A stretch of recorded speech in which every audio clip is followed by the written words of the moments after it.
لا حول ولا قوة إلا بالله العلي العظيم.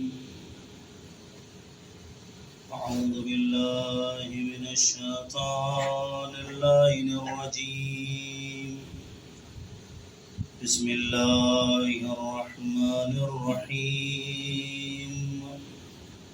الحمد لله الذي لا يبلغ مدحته القائلون ولا يحصي نعمه العادون ولا يعدي حقه المجتهدون. رب اشرح لي صدري ويسر لي أمري واحلل عقدة من لساني يفقهوا قولي وآله الطيبين الطاهرين المعصومين المظلومين ولعنة الله على أعدائهم أجمعين. بسم الله الرحمن الرحيم. وولايتي وولاية أهل بيتي أمان من النار. صلوات پڑھیں گے. اللهم صل على محمد وآل محمد. عزیزان گرامی، برادران عزیز، سب سے پہلے بزرگان کے سامنے جسارت کی معافی چاہتا ہوں اور اسی کے ساتھ اپنے کلام کو شروع کرتا ہوں کہ کائنات کے آخری نبی، آخری پیغمبر، آخری رہبر کا ارشاد ہے کہ ولایتی و ولایت و اہل بیتی، میری ولایت اور میرے اہل بیت کی ولایت کیا کرتی ہے؟ امان من النار. قرآن مجید ہدایت کرے گی کس کی؟ متقیوں کی. قرآن مجید سورہ بقرہ کی تلاوت میں آپ کو مل جائے گا کہ قرآن مجید ہدایت کرے گی متقیان کی، اور متقی وہی ہوگا جو در اہل بیت سے متمسک ہوگا، اور در اہل بیت سے متمسک وہی ہوگا جو شیعہ ہوگا. یعنی متقی کا لازمہ یہ ہے شیعہ ہونا پڑے گا. اگر آپ کو کوئی دوسرا متقی جیسا دکھ رہا ہے تو وہ متقی جیسا ہے، متقی نہیں ہے. شیعوں کے علاوہ تقویٰ کوئی بتا ہی نہیں سکتا کہ یہ حاصل کیسے کیا جاتا ہے. اب پیغمبر کی ولایت اور اہل بیت کی ولایت، یہ ایک ایسا بھنور ہے جہاں ہر کسی کے لیے نجات طے ہے. میں آپ کو مثال دوں، جناب آدم کائنات کا پہلا نبی، ولایت کی بات ہے. ترک اولا ہوا، توبہ کی، توبہ قبول ہوئی، یقیناً قبول ہوئی، لیکن قبول کس کے ذریعے سے ہوئی؟ اگر پنجتن نہ ہوتے آدم کی توبہ قبول نہ ہوتی. پروردگار نے تمام ملائکہ کو سجدہ کرنے کے لیے کہا، تمام کے تمام سجدے میں گئے، جو نہیں گیا وہ جنت سے باہر گیا، جو سجدے میں نہیں گیا وہ جنت سے باہر چلا گیا. میں مختصر سے آپ کا وقت لوں گا اور کوشش یہی رہے گی کہ موضوع ایک ہی رہے، اور وہ یہ کہ امان ولایت و اہل بیتی امان من النار. یہ ولایت کا ایک اتنا عظیم پہلو ہے جس کا کوئی انکار نہیں کر سکتا.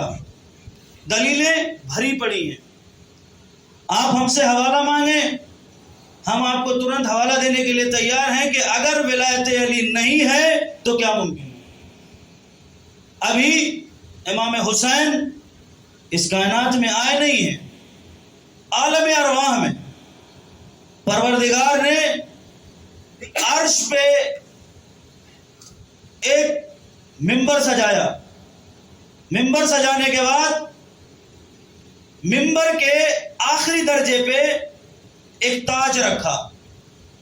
آخری درجے پہ ایک تاج رکھا اور پہلے درجے پہ وہ تاج کو پہننے کی شرائط والی کتاب رکھی. توجہ کیجئے گا، تاج کو پہننے کی شرائط والی کتاب رکھی. 1,23,999 یا 1,24,000 انبیاء موجود. اس کے بعد جو شخص یہ تاج پہنے گا اس کا معیار یہ ہوگا وہ کائنات کے لیے رحمت للعالمین بنے گا، اور اس کا اعزاز یہ ہوگا جسے چاہے وہ بخشوائے، جسے چاہے نہ بخشوائے، جسے چاہے اپنی بزم میں رکھے، جسے چاہے نہ رکھے. یہ اس کا معیار ہوگا. اور وہ اتنا امین ہوگا اس تاج کو پہننے کے بعد کہ اس کے دشمن کہیں گے کہ یہ امین ہے. اس کا ثبوت آپ لوگوں کے اذہان میں موجود ہے. آدم بڑھے، کتاب اٹھائی، ایک صفحہ پڑھا، بند کیا، میرے بس کی بات نہیں ہے. ابراہیم بڑھے، ایک صفحہ پڑھا، ہمارے بس کی بات نہیں ہے. نوح نے پڑھی، ہمارے بس کی بات نہیں ہے. ابراہیم، ادریس، یحییٰ، تمام ملائکہ ایک کے بعد ایک آتے گئے، پڑھتے گئے، رکھتے چلے گئے. جناب یعقوب آئے، ایک صفحہ پڑھا، کہا یہ تو قبول ہے. دوسرا صفحہ پڑھا، کہا قبول ہے. جیسے ہی تیسرا صفحہ پڑھنے کا نمبر آیا، بند کر کے واپس چلے گئے، ہمارے بس کی بات نہیں ہے. اب ہمارے اور آپ کے آخری پیغمبر کی نوبت آئی. پیغمبر اس شرائط والی کتاب کی طرف بڑھ ہی رہے تھے کہ اتنے میں امام حسین علیہ السلام پیچھے سے آئے اور آنے کے بعد تاج کو اٹھایا اور محمد کے سر پہ رکھ دیا. رکھنے کے بعد پیغمبر فرماتے ہیں حسین شرائطیں تو پڑھ لینے دو، امامہ رکھنے کی یہ تاج رکھنے کے شرائط کیا ہیں؟ امام حسین علیہ السلام فرماتے ہیں نانا جان آپ امامہ پہنیے، شرطیں میں پوری کرتا چلا جاؤں گا. ایک صلوات پڑھیں مل جل کے محمد و آل محمد. امامہ آپ پہنیے، تاج آپ پہنیے، شرطیں میں پوری کروں گا. عالم ارواح میں وعدہ ہو گیا. امامہ تاج پیغمبر کے سر پہ آ گیا. اب امام اس کائنات میں آنے والے ہیں. بہت توجہ، جو لوگ کہتے ہیں کہ پیغمبر یا آل پیغمبر مجھ جیسے ہیں، تم خاکی ہو وہ نوری ہیں، اتنا ہی کافی ہے. ابھی اس دنیا میں آئے نہیں ہیں کہ آنے والے ہیں. اللہ نے ایک حور کو بھیجا جس کا نام لایا ہے. لایا کو بھیجا کہ جاؤ فاطمہ کے گھر ولادت ہونے والی ہے، وہاں تم دائی کا کام کرو. جا کے آپ کو بتا دیں یہ وہ حور ہے جو جنت کے سب سے اعلیٰ مقام پہ ہے، اور وہ ایسے محل میں رہتی ہے جب وہ اپنے محل سے، کھڑکی نہیں ہوتی ہے روشن دان، اس کو کھول کے جب وہ دیکھتی ہے جنتیوں کو، تاریخ لکھتی ہے کہ جیسے ہی یہ جنتیوں کو دیکھتی تھی تو اس کے رخسار سے جنت چمک اٹھتی تھی. میں جہنم نہیں چمکا رہا ہوں، میں جنت چمکا رہا ہوں. ایک تو جنت، اوپر سے کوئی اور چمکائے. ایک صلوات پڑھیں مل جل کے محمد وآل محمد. یہ حور، اللہ نے اس حور کو اتنی عظمت بخشی، اتنا نور بخشا، اتنی خوبصورتی عطا کی کہ جب یہ اپنے محل سے جھانکتی تھی جنتیوں کو دیکھتی تھی. یہ تاریخ میں موجود ہے، میں حوالہ دینے کے لیے تیار ہوں. اس کے رخسار سے جنت چمک اٹھتی تھی.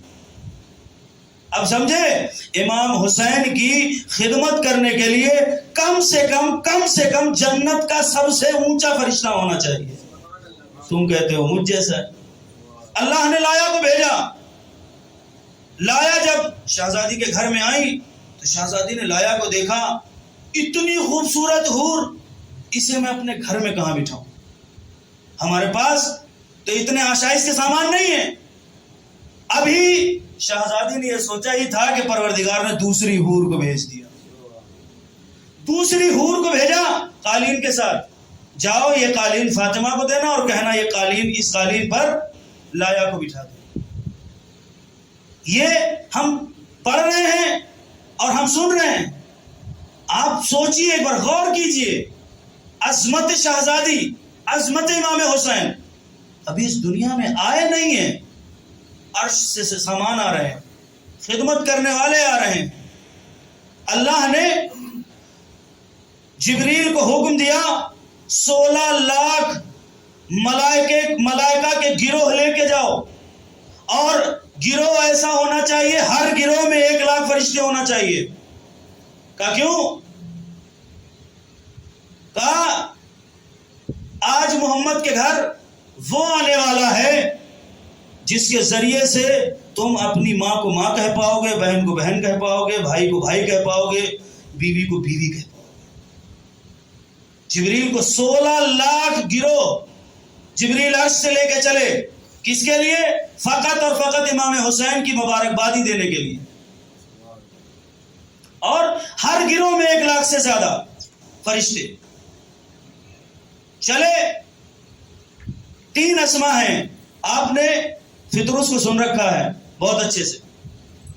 جس وقت فطرس آیا ہے اس وقت یا تو 2 یا تو 3. ایک فطرس، دوسرے دردائیل یا سرسائیل. سرسائیل و دردائیل یا تو الگ الگ فرشتے کے نام ہیں، واقعہ دونوں کا سیم ہے، یا ایک ہی فرشتے کے 2 نام ہیں. جب جبریل چلے تو دردائیل نے دیکھا رستے میں جبریل کہاں، لگتا ہے آج روئے زمین پر قیامت آنے والی ہے.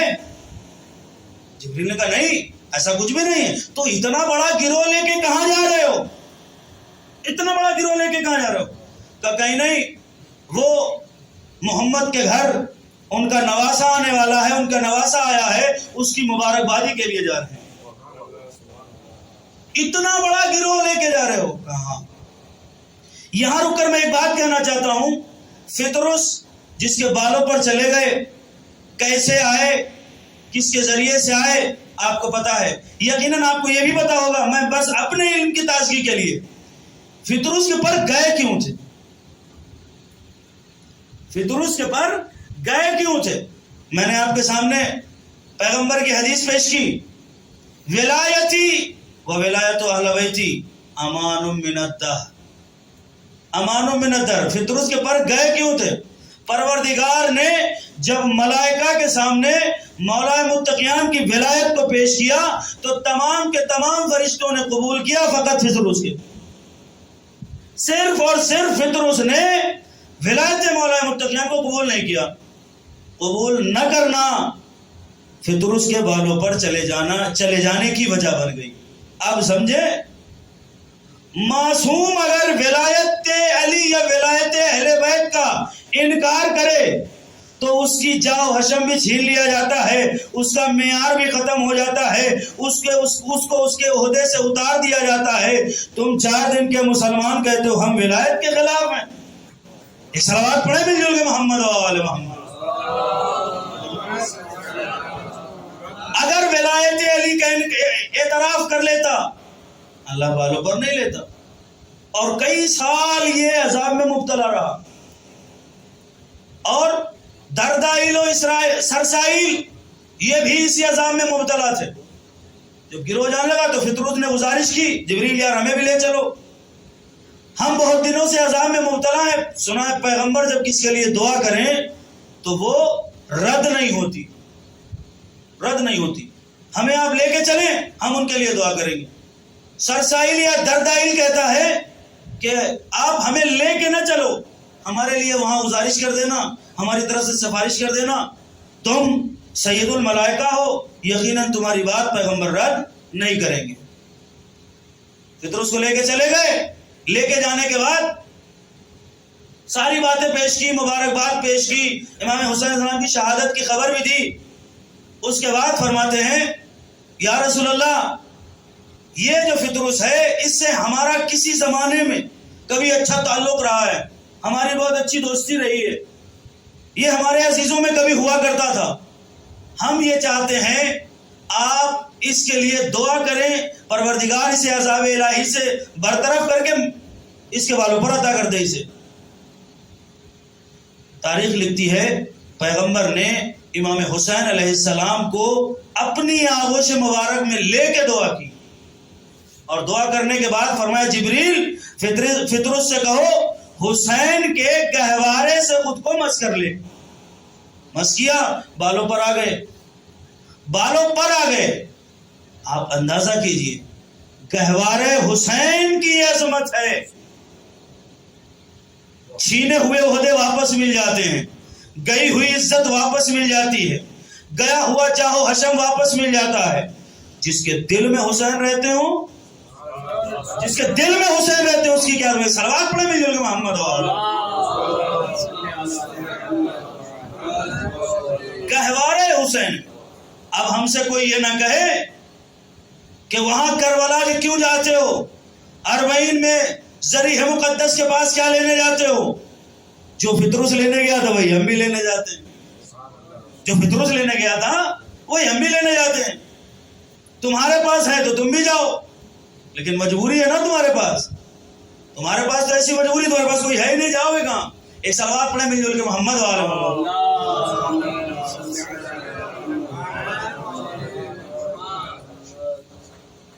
بالوں پر ملے، ہوا میں پرواز کرنا شروع کیا. پھر وہی بات جس کی وجہ سے بالوں پر گئے، کیا ہوا میں پرواز کرتا ہے کوئی میرے جیسا؟ یہ لفظ کتاب میں رقم ہے کوئی میرے جیسا؟ ماں مثلی. تو جبریل نے کہا فطرس باز نہیں آؤ گے، باز نہیں آؤ گے. شاید فطرس نے جملہ کہا ہو پروردگار جب عطا کرتا ہے تو اس کی نافرمانیوں پر وہ واپس لے لیتا ہے. حسین جسے ایک بار دے دے پھر وہ لازوال ہوا کرتا ہے. ایک صلوات پڑھیں مل جل کے محمد وآل محمد.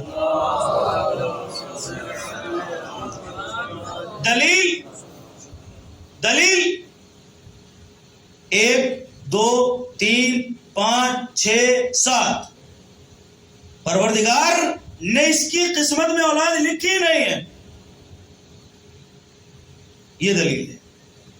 اور اس کے بعد دردائل کے لیے جب دعا کروائی تو اس کے پر جانے کی وجہ کیا تھی، جاؤ حشم جانے کی وجہ کیا تھی؟ اس کی وجہ یہ تھی دردائل وہ فرشتہ ہے جس کو پروردگار نے اتنے بڑے پر دیے ہوئے تھے کہ ایک پر کی لمبائی مشرق سے مغرب ہوا کرتی تھی. اس نے یہ دل میں سوچا کہ میں خدا کو سمندر کے نیچے رہنے والے ذرات کی غذا دکھاتا ہوں. یہ سوچا کہ پتہ نہیں پروردگار ان کو غذا کیسے پہنچاتا ہوگا. صرف اتنا سوچنے پر پروردگار نے اس کے بالوں پر لے لیے تھے. پیغمبر نے دعا کی اور دعا کرنے کے بعد اسے بھی بالوں پر مل گئے. ان دونوں فرشتوں کے بالوں پر آنے کی وجہ امام حسین، بالوں پر کے آنے کی وجہ صرف اور صرف امام حسین. اب میں آپ سے سوال کرتا ہوں، انسان کس طرف بھاگتا ہے؟ پروردگار نے انسان کو حریص بنایا ہے، لالچی ہے. انسان اسی طرف بھاگتا ہے جہاں اسے اپنا فائدہ دکھتا ہے. مثلا میں مثال کیا دوں، آپ حضرات کے پاس ہزاروں مثالیں. اچھا تو اب عقل مندی تو یہی ہے جہاں فائدہ دکھے وہاں جاؤ. جہنم جانے میں اگر فائدہ ہے تو جاؤ، اگر جہنم میں فائدہ ہے تو جہنم میں جاؤ، جنت میں فائدہ ہے تو جنت میں جاؤ. یہ مثال کے طور پر اگر ہم کسی کو فالو کرتے ہیں، اگر اس کو فالو کرنے سے ہمیں کامیابی ملتی ہے تو سلمنا، اگر کامیابی نہیں ملتی ہے تو پھر آپ گمراہ ہیں. یہی ہے نا. اگر آپ کا ہادی، اگر آپ کا رہبر راہ مستقیم پر ہے تو آپ کامیاب ہیں. لیکن اب یہ کون بتائے گا کہ یہ راہ مستقیم ہے، یہ راہ مثلا گمراہی ہے؟ یہ کون بتائے گا؟ یہ امام حسین علیہ السلام نے خط کھینچ کے بتایا. امام حسین علیہ السلام نے اسلام بچانے کے ساتھ ساتھ انسانیت بھی بچائی، انسانیت بچائی، اور ایسی انسانیت کہ جس کی وجہ سے آج ہم اپنے گھر میں ناموس کو پہچان پا رہے ہیں۔ ورنہ کچھ ایسے لوگ بھی تاریخ میں موجود ہیں جو حلال کو حرام کر رہے تھے، حرام کو حلال کر رہے تھے، حلال کو حرام کر رہے تھے، لیکن امام حسین علیہ السلام نے اسے بچا کے ہمیں ایک ایسا راستہ دیا جس کے ذریعے سے ہم اپنے آپ کو کامیاب کر سکیں۔ فطرس اپنی غلطی پر شرمسار ہوا، پروردگار نے اسے قبول کر لیا۔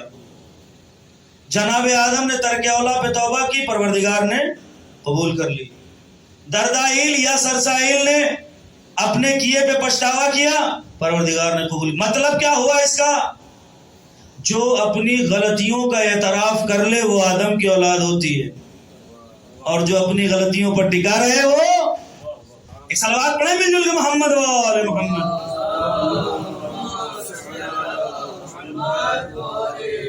جو اپنی غلطیوں کا اعتراف کر لے وہ ہوتا ہے اولاد آدم، اولاد آدم۔ آپ پوری تاریخ، انبیاء کی تاریخ اٹھا کے دیکھ لیجئے۔ جناب نوح مشکل میں آئے، مدد کس نے کی؟ مدد پنجتن نے کی۔ آپ جتنی بھی تاریخ اٹھا کے دیکھ لیں، انبیاء کی مدد کرنے والے صرف اور صرف ہمارے ائمہ ہیں اور کوئی نہیں۔ جناب آدم نے جب پہلی مرتبہ دیکھا تو سوال کیا، بارے الہ یہ نور کون ہے؟ یعنی جناب آدم کو بھی خبر نہیں تھی۔ جب اللہ نے سکھایا تب جا کے جناب آدم سیکھے، اور تم کہتے ہو محمد مجھ جیسا۔ یا جملہ بدل کر یوں کہوں، وما خلقت الجن والانس الا لیعبدون، پروردگار نے جنات اور انسانوں کو اپنی عبادت کے لیے خلق کیا۔ حدیث قدسی میں پروردگار ارشاد فرما رہا ہے، لولاک لما خلقت الافلاک، لولا علی لما خلقت، لولا فاطمہ لما خلقتکما۔ آخر کے دو فقرے چھوڑ دیے، لولاک لما خلقت الافلاک، میرے حبیب اگر تم نہ ہوتے تو ہم کائنات کو خلق نہ کرتے۔ یعنی کائنات کا ذرہ ذرہ اللہ نے اپنے حبیب کے صدقے میں خلق کیا، اپنے حبیب کے صدقے میں خلق کیا۔ اب بتاؤ محمد کا صدقہ کھا کے کہتے ہو محمد مجھ جیسے؟ ایک صلوات پڑھیں مل جل کے محمد وآل محمد۔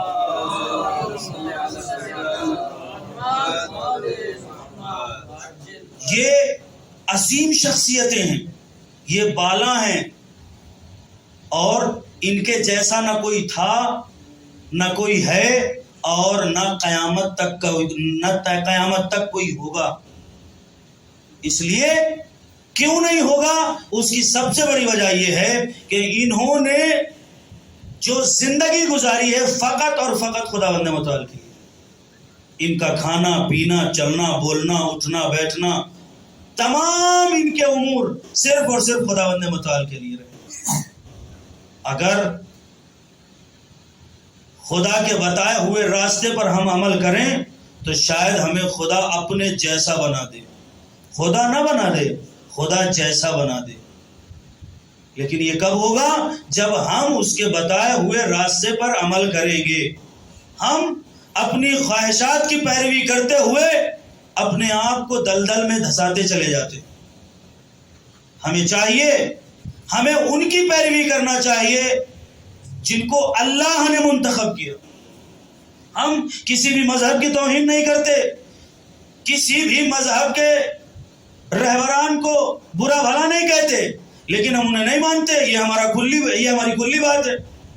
بھائی آپ کے مذہب میں جو بھی ہے، جیسا بھی ہے، ہم اس کی اگر توہین نہیں کرتے تو ہم یہ کھلا اعلان کرتے ہیں کہ انہیں قبول نہیں کرتے۔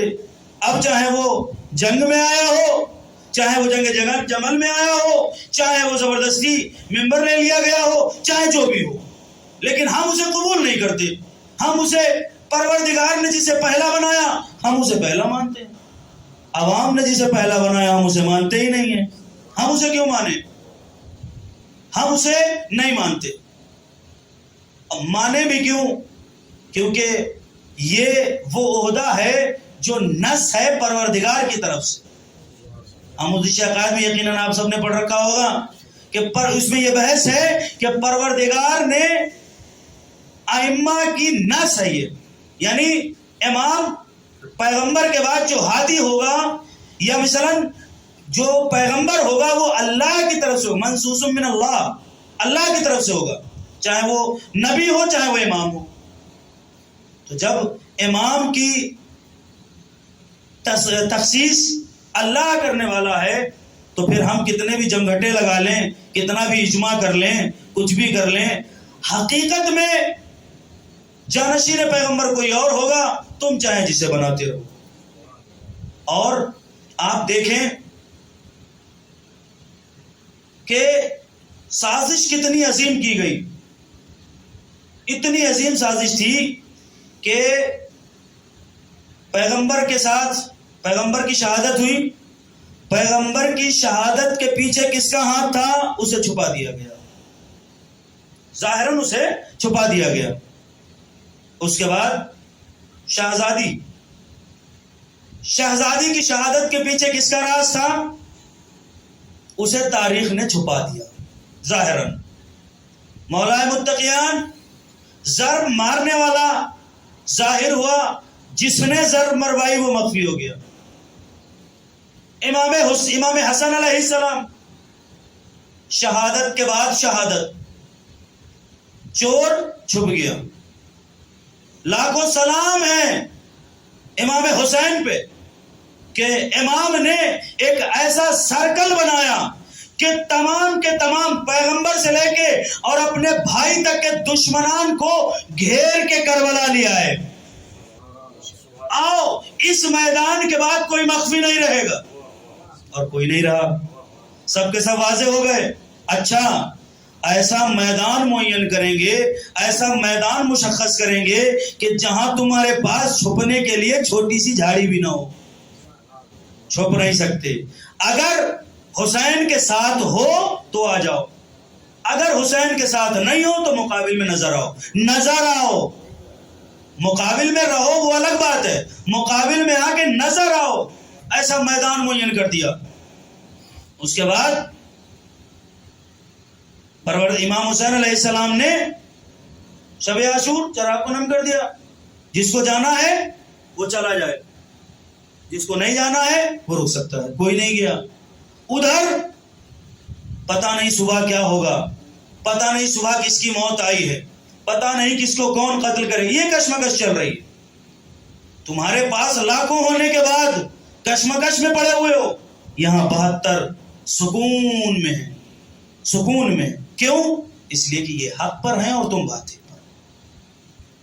ہمیشہ حق دبا چاہے جتنا بھی ہو، لیکن جب ابھرا ہے تو ایسا ابھرا ہے کہ باطل کی دھول تک نہ ملی.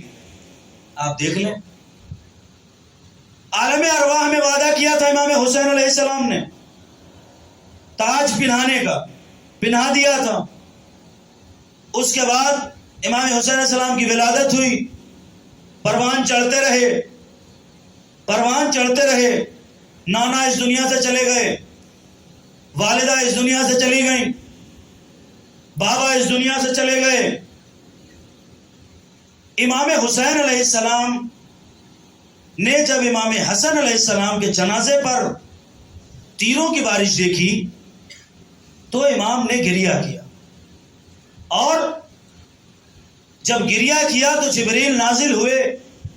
نازل ہونے کے بعد کہا اللہ نے آپ کو سلام بھیجا ہے اور یہ پیغام کہلوایا ہے کہ جو تم نے عالم ارواح میں پیغمبر کو تاج نبوت پہنایا تھا اس کی شرطیں ابھی بھی آپ کا انتظار کر رہی ہیں. آپ شرطیں پڑھ لیں. ایک مرتبہ امام نے جبریل کو دیکھا، دیکھنے کے بعد جبریل سے کہا جبریل شرطیں سناؤ. اس وقت امام نے شرطیں نہیں سنی. اس وقت امام نے کیا فرمایا؟ نانا جان آپ تاج سنبھالیے، شرائط میں پورے کروں. اب جبریل سے کہہ رہے ہیں شرائطیں سناؤ. جبریل نے شرائطیں سنانا شروع کی. حسین تم بے وطن ہو جاؤ گے، کہا قبول ہے، لیکن نانا کا دین بچ جانا چاہیے۔ کہا تم بھوکے پیاسے رہو گے؟ کہا نانا کے دین کے لیے قبول ہے۔ کہا تمہاری اولادیں قتل کر دی جائیں گی، شہید کر دی جائیں گی؟ کہا قبول ہے۔ کہا تم بھی شہید کر دیے جاؤ گے؟ کہا قبول ہے۔ اس کے بعد جو جملہ فرمایا، امام نے جبریل کو خاموش کر دیا اور خاموش کر کے کہا جبریل یہ باتیں یہاں نہ کرو، یہ باتیں یہاں نہ کرو، مدینے سے باہر چلو، وہاں چل کے ہمیں یہ باتیں بتاؤ، یہ شرطیں سناؤ۔ امام جبریل کو باہر لے کے گئے، لے جانے کے بعد جبریل سے کہا اب شرط سناؤ جو وہاں سنا رہے تھے۔ جبریل کہتے ہیں حسین تمہیں اپنے نانا کے دین کے لیے، نانا کی نبوت کے لیے تمہیں اپنی بہنوں کی چادریں بھی دینا پڑے۔ تاریخ لکھتی ہے امام حسین چیخ مار کر روئے۔ رونے کے بعد جبریل سے کہتے ہیں جبریل ہماری بہنوں کے پاس ایسے بھائی ہیں، 18 بنی ہاشم جیسے بھائی ہیں، تو زینب کی چادر کو کون چھینے گا؟ تاریخ کہتی ہے امام حسین علیہ السلام شام تک گریا کرتے رہے، اور جب سلمان ڈھونڈتے ہوئے امام کو آئے تو دیکھا کہ ایک ٹوٹی ہوئی دیوار پہ امام حسین بیٹھے ہوئے ہیں اور گریا کر رہے۔ عزادارو، یہ وہ شرطیں تھیں جسے حسین نے بڑھ چڑھ کے قبول کیا۔ شہزادی پر مصائب ہوئے، یقیناً آپ نے سنا، آپ نے پڑھا۔ آپ ایک مرتبہ غور کیجئے کہ شہزادی فرماتی تھی کہ صبت علیہ مصائب لو انہا صبت علی الیام سرنا لیا لیا۔ میرے بابا مجھ پر وہ مصیبتیں ٹوٹ گئی جو اگر دن کے اجالے پہ پڑتی تو رات کی تاریکی میں بدل جاتی۔ ایسی کون سی مصیبتیں تھیں جو دن کے اجالے پہ اگر پڑتی تو وہ رات کی تاریکی میں بدل جاتی۔ لاکھوں سلام حسین کو، حسین کی آل کو، حسین کی پیاس کو، جو کربلا میں حسین نے شہادت کا جام پیا۔ لیکن ہاں زیادہ حسین کی شہادت، حسین کا صبر، حسین کا تحمل 2 محرم یا 1 محرم سے لے کے عاشور تک حسین کی مصیبتیں تھم گئی، حسین کی پیاس بجھ گئی۔ کوئی آ کے پوچھے چوتھے امام سے کہ چوتھے امام جس وقت خیام میں آگ لگانے کے بعد ان اسیروں کو سوار کرایا جا رہا تھا، یہ سوار کرایا جانا، میں بہت احتیاط سے لفظ استعمال کر رہا ہوں، سوار نہیں کرایا گیا تھا، تاریخ میں لکھا ہے کہ لادا گیا، اسیروں کو لادا گیا۔ تاریخ اس بیٹے سے جا کے پوچھئے جس کے سامنے اس کے باپ کا لاشا پہ گورو کفن پڑا ہو اور اس کے ہاتھوں میں ہتکڑیاں، پیروں میں بھی۔ منہال کہتے ہیں امام آپ اتنا گریہ کیوں کرتے ہیں؟ آپ کے بابا کی شہادت کو ہوئے تو زمانہ ہو گیا، کافی عرصہ گزر گیا، اب گریہ نہ کیا کرے۔ تاریخ کا جملہ سنیں گے، چوتھے امام نے منہال سے کہا منہال یعقوب کا ایک یوسف گیا تھا تو یعقوب کی بینائی چلی گئی، میری آنکھوں کے سامنے میرے 18 یوسف چلے گئے، میں کیا کروں منہال؟ تاریخ بتاتی ہے اس قافلے کو اسیر کیا گیا۔ اسیر کرنے کے بعد اسے کربلا سے کوفہ اور کوفہ سے شام، کوفہ سے شام نہیں، کوفہ سے شام کے دروازے پہ روک دیا گیا۔ مجھے بحث نہیں ہے کہ کتنی دیر روکا گیا، کتنی اذانیں ہوئیں، کتنا وقت گزر گیا، اس سے ہمیں بحث نہیں ہے، بس بحث یہ ہے یہ کائنات کے مالک ہیں، یہ کائنات کی ملکہ ہیں اور انہیں دربار پہ کھڑا کر دیا گیا۔ یہ دربار پہ کھڑی رہی، کھڑے کھڑے تھوڑی دیر کے بعد یہ ملکہ بیٹھ جاتی ہے، بیٹھنے کے بعد سجاد کی طرف رخ کرتی، سجاد اب ہم سے زیادہ دیر کھڑا نہیں ہوا۔ ایک مرتبہ شہزادی کہتی ہے سجاد ذرا پوچھو مجھے اور کتنی دیر لگے گی، یہاں اور کتنی دیر کھڑا رہنا پڑے گا؟ اللہ کرے یہ میں جملہ پڑھ جاؤں آپ سن لے جائیں۔ قیامت آ گئی اس جملے پہ، جیسے ہی چوتھے امام نے دربان سے یہ پوچھا کہ ہم کو یہاں کتنی دیر کھڑا رہنا پڑے گا، درباری نے کیا جملہ کا سنیں گے آپ؟ درباری کہتا ہے سجاد ابھی دربار سج رہا ہے، ابھی دربار سج رہا ہے، ابھی کرسیاں لگائی جا رہی ہیں، ابھی تمہیں اور رکنا۔ جزاکم ربکم خیر الجزا۔ تاریخ بتاتی ہے چوتھے امام نے رکوع کی حالت میں جتنی بھی دیر رکے ہیں دربار کے باہر دروازے پر سجاد رکوع کی حالت میں رہے، اور رکوع کی حالت میں جب دربار کھلنے کے بعد سر نیزوں پہ تھے، یہ قافلہ دروازے کے اندر داخل ہوا، ایک جوان آیا اپنی تلوار کو لہراتے ہوئے، آنے کے بعد قیامت آ گئی ہے شام میں، اللہ کرے آپ جی کھول کے رو لیں، وہ جوان گھوڑے پہ سوار ہے، تلوار کو لہراتے ہوئے قافلے کی طرف بڑھا، ایک سر کے نیچے جا کے کھڑا ہو گیا۔ وہ سر جانتے ہیں کس کا تھا؟ وہ سر حبیب کا تھا۔ حبیب کے سر کے نیچے جا کے کھڑا ہو گیا۔